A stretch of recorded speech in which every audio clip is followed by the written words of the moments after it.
Every day, something dramatic happens in the Caribbean that affects our lives. We'll give you the details. We'll give you the facts on Caribbean Perspective with Eddie Frederick. How's Eddie Frederick? So glad you can join us. CARICOM Leaders discussed the situation in Haiti over the weekend. This story takes the lead in today's edition of Caribbean Perspective for Tuesday, 23rd August 2022. Details when we return. Is now upon us, so we as Caribbean people need to remember to think safety and be prepared. Avoid venturing outside during a storm or hurricane, especially if there are strong winds. Rooftops and other debris are often blown about and can cause great damage.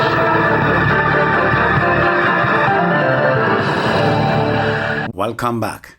Caribbean community leaders on Saturday held a special meeting in Port-au-Spain on the situation in Haiti, where crime and political instability are seriously affecting the socio-economic development of the French-speaking CARICOM member country. St. Vincent and the Grenadines Prime Minister Dr. Ralph Gonsalves told the Caribbean Media Corporation that the meeting allowed regional leaders who were attending the ongoing Second Regional Agri-Investment and Forum Expo 2 to discuss and update the Haitian Prime Minister Dr. Ariel Henry on the decisions taken during the CARICOM Summit in Suriname last month. St. Vincent and the Grenadines Prime Minister Dr. Ralph Gonsalves says while a decision has been taken for a CARICOM-led technical mission to visit Port-au-Prince for talks with all stakeholders there, no date has yet been finalized, even as Prime Minister Henry has reiterated he quote-unquote wants CARICOM to be very much involved. Gonsalves says plans are also being formulated for a meeting to be held in the Bahamas that would follow the technical mission's visit. The meeting in Nassau is expected to be attended by stakeholders from Haiti, the African Union, Francophone countries, as well as the Community for Latin American and Caribbean States and the Organization of American States, among others, Gonsalves says. Regional leaders in July welcomed developments in Haiti, which they said heralded the possibility of a dialogue process taking place to resolve the protracted multidimensional crisis. The leaders have also urged that this process should be pursued to ensure a Haiti-owned resolution and encouraged all stakeholders to participate and welcome the possible acceptance of international observers, including CARICOM, to accompany the dialogue process. Gonsalves says CARICOM countries will have a lot of advocacy to do with a number of stakeholders, including the United States, as it pertains to security situations in Haiti, while the region would press ahead to see how they could provide political assistance to the French-speaking member country. He says, quote, it's a work in progress contained by our capabilities, end quote. Gonsalves says the meeting in Port-au-Spain today was attended by members of the CARICOM Bureau, as well as Grenada's Prime Minister Dickon Mitchell and his St. Lucian counterpart, Prime Minister Philip J. Pear, with emphasis on trying to build a consensus. In their communique following the July summit, the regional leaders had expressed, quote-unquote, grave concern at the deteriorating security situation in the country, end quote. On Friday, the United Nations Central Emergency Response Fund announced it is providing $5 million to Haiti as the country responds to humanitarian needs triggered by gang violence. The assistance comes amidst the killing of hundreds of people since July in clashes between gangs in Haiti's Cité Soleil. The UN says between the 8th and 17th of July, over 471 people were killed, injured, or unaccounted for.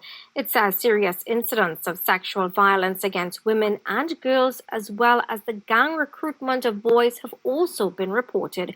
Around 3,000 have fled their homes, including hundreds of unaccompanied children, while at least 140 houses have been destroyed or burnt down. We are stronger when we act together. The words of Trinidad and Tobago's Prime Minister Dr. Keith Rowley in delivering brief remarks at the ribbon-cutting ceremony of the Agri Expo at the Queen's Park Savannah on Friday. Prime Minister Rowley said that the ability to feed ourselves as a Caribbean community is possible, and the commitment of leaders is evidence that food security is a priority. We are stronger when we act together.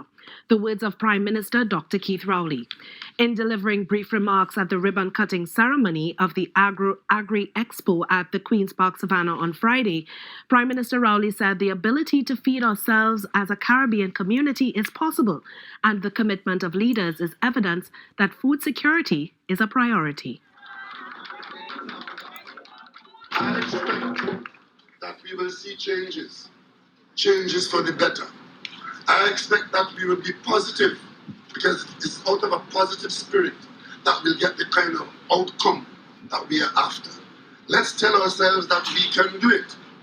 God has blessed us with some good soil, some good land, great weather, good coastline, and of course we are located in the best part of the world. The Prime Minister also noted that support is needed from the citizens of each country in the Caribbean region to make this a reality. We are staying the course on, among other things. We're staying the course on laying down the infrastructure, making the commitment to feed ourselves. That's what we're trying to do. And if we do that well, other things will follow. The President of the Corporate Republic of Guyana, Mohamed Irfan Ali, departed Trinidad and Tobago on Sunday to return to Guyana. The President and his family were in Trinidad and Tobago for a state visit for the Agri-Investment Forum and Expo 2. Minister of Foreign and CARICOM Affairs, Dr. Emery Brown, said the visit was successful. Mahalia Joseph Wharton of TV6 News has more. Shortly after his arrival to the Piarco International Airport, the president was escorted to the saluting dais for the national anthems of Guyana and Trinidad and Tobago to be played by the Trinidad and Tobago Defense Force. The president was then escorted to the aircraft by the acting president Christine Kangaloo, her husband Kerwin Garcia, and Minister of Foreign and CARICOM Affairs Dr. Emery Brown. He then boarded the aircraft to head home to Guyana. Other members of the cabinet, like the Minister of Trade and Industry Paul Gopi Schoon, Minister of Agriculture, Land and Fisheries Kasim Hussein, and Minister of Tourism Randall Mitchell, saw the president off. The Minister of Foreign and CARICOM Affairs said the visit was an important step in the bilateral relations between the two nations. And this state visit coming during the Agri-Investment Forum and Expo, which is still ongoing and which has been generally regarded as an outstanding success, both with respect to the large number of exhibitors, the wide range of participants, including investors, including manufacturers and distributors, members of the private sector. He said they are looking forward to harvesting the results of all these efforts. Dr. Brown said food security is one of the highest areas of priority for the Caribbean community. And certainly the benefits of this agri-investment forum will be distilled, will be reported, will be analyzed and built upon for the future. As you know, we also have a very important committee and work with the government of the United States of America on this, as well as several other thematic areas. But food security is one of them. CARICOM is well represented there. The Minister of Foreign and CARICOM Affairs said in the near future there will be a high-level meeting in Washington, D.C. under the theme Food Security. Mahalia Joseph Wharton, TDT News.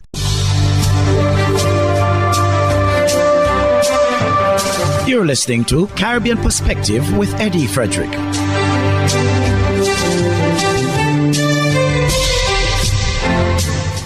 Still from Trinidad, criminologist Darius Figuera says the stark reality of crime and violence in Trinidad and Tobago is taking the country to a tipping point, and the situation is alarming. TV6's Nicole M. Romney has more. Mr. Figuera notes with concern the number of homicides involving firearms in the country. He also notes the innocent lives being affected in one way or another by the scourge of crime. Gun violence destabilizes our social order. And Trinidad and Tobago in 2022, following upon the rivers of blood of 17, 18, and 19, we are now in the tipping point. So we are seeing now that you are killing people who have no connection to the trade, to gangland. You're just killing. And that points to destabilization. You don't care about collateral damage.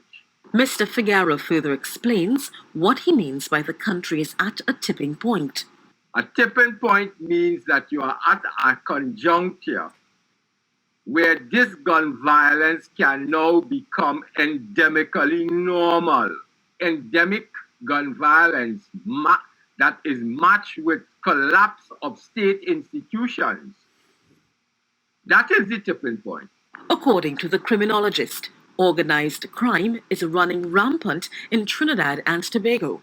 He made reference to the scrap iron industry, where you have to resort to a 6 months closure of an industry to hopefully stop this illicit transnational organized crime trade. And we have this continued flow of illicit firearms into Trinidad and Tobago, which is also the product of transnational organized crime. And there's one single state institution which is supposed to handle both these instances, customs and excise. He tells TV6 politics plays a major role in the current state of the nation. For years, I ascribed corruption to be the reason why we have this failure to bring our institutions into the 21st century. But what I found with research over time, it is not only corruption, it is political inertia, where the politicians of the day refuse to act when they are holding state power. Nicole M. Romney, TV6 News. Bahamian authorities are tackling the long-standing issue of citizenship. Also making national news, the government is still grappling with the efforts of addressing the long-standing issues of immigration with respect to status and citizenship. While hundreds of cases have already been regularized since coming to office over a year ago, Immigration Minister the Honorable Keith Bell says they still have thousands more to sift through. It's an ongoing process. We know that there are a significant number of applications. We have a substantial backlog of persons who were born into Bahamas to non-Bahamian parents. And so it's an ongoing process where the application is made. And once the application is made, immigration will do its due diligence. And that due diligence is very, very lengthy at times. And unfortunately, some persons' applications are left behind. And so that is added to the backlog.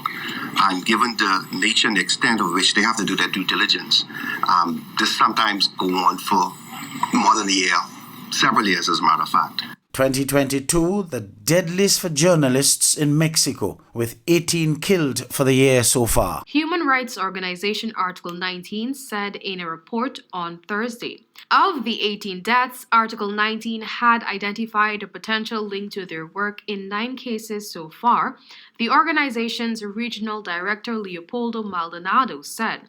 I quote, 2022 could be the worst year in the century for the press, end of quote, Maldonado said. In a little over 8 months, the death toll for 2022 has already outpaced the 13 murders recorded last year and the 14 recorded in 2020. Article 19 found the deaths were linked to the victim's profession.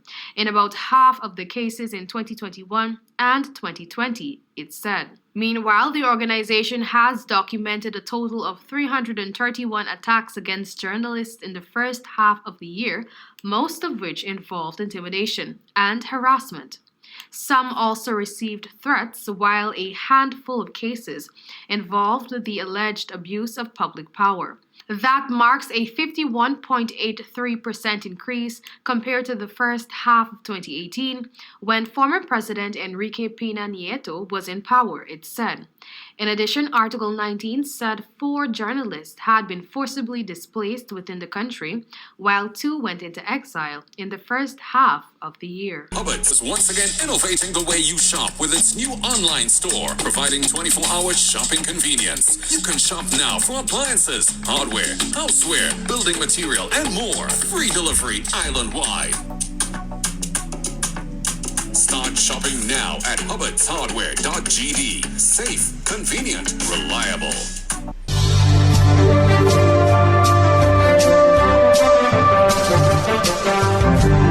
I am Eddie Frederick. This has been Caribbean Perspective, a whole new approach to highlighting developments in the Caribbean. In the meantime, please continue to log on to CaribbeanPerspective.com for more daily news and more.